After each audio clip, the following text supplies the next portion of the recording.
आज की वीडियो में हमारे पास क्वेश्चन है solve the following triangles in which the given conditions are a is equal to 7, b is equal to 7, c is equal to 9। ठीक है, हमने क्या करना है, हमने ट्राइएंगल को सॉल्व करना है। तो सबसे पहले हमने एक फार्मूला जो कि पढ़ा हुआ है थ्योरी में, s is equal to a plus b plus c by 2। ठीक है, उस फार्मूला को हम यूज़ करेंगे और जो हमारे पास वैल्यूज़ दी हुई हैं उनको डाल देंगे और s की वैल्यू जो है वो निकाल लेंगे। तो क्या आ जाएगी, 11.5 आ जाएगा।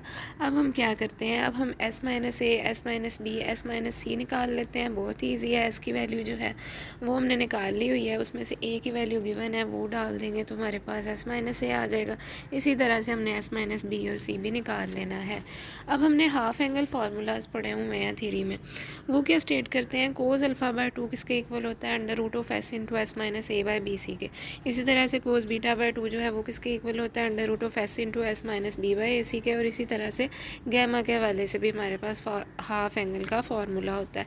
अब हम क्या करते हैं, सिंपली हम इन फार्मूलाज में वैल्यूज़ को डालते हैं और वैल्यूज़ निकाल लेते हैं अल्फ़ा बीटा और गैमा की। तो हमारे पास सबसे लेफ्ट हैंड साइड पे कोस अल्फ़ा बाय 2 किसके इक्वल आ जाएगा, अंडर रूट ऑफ एस की वैल्यू हमने क्या निकाली थी 11.5 इंटू एस माइनस ए क्या निकाला था 4.5, तो वो लिख दिया। डिवाइडेड बाय हमने क्या करना है, बी और सी की वैल्यू निकाली थी वो भी डाल देनी है। ठीक है, इसी तरह से कोस बीटा बाय 2 के लिए भी हमने यही प्रोसीजर फॉलो करना है और कोस गैमा बाय 2 के लिए भी हमने यही प्रोसीजर फॉलो करना है। ठीक है, तो हमारे पास लेफ्ट हैंड साइड पे क्या आ जाएगा, कोस अल्फ़ा बाय 2 था तो हमने अल्फ़ा को लेफ्ट हैंड साइड पे एज इट इज़ ही रहने देना है क्योंकि हमने बेसिकली अल्फ़ा की वैल्यू निकालनी है, राइट।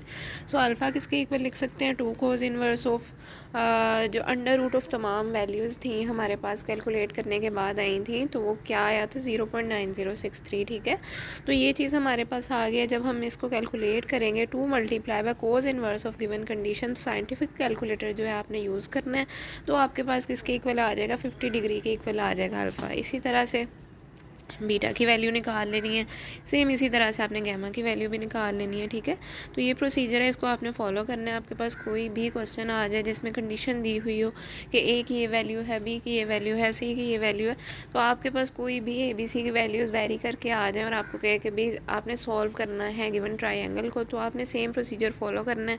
बस आपको फार्मूलाज जो हैं वो आने चाहिए कि हाफ एंगल फार्मूलाज क्या होते हैं, ठीक है, और एस फाइंड आउट करने का फार्मूला क्या होता है।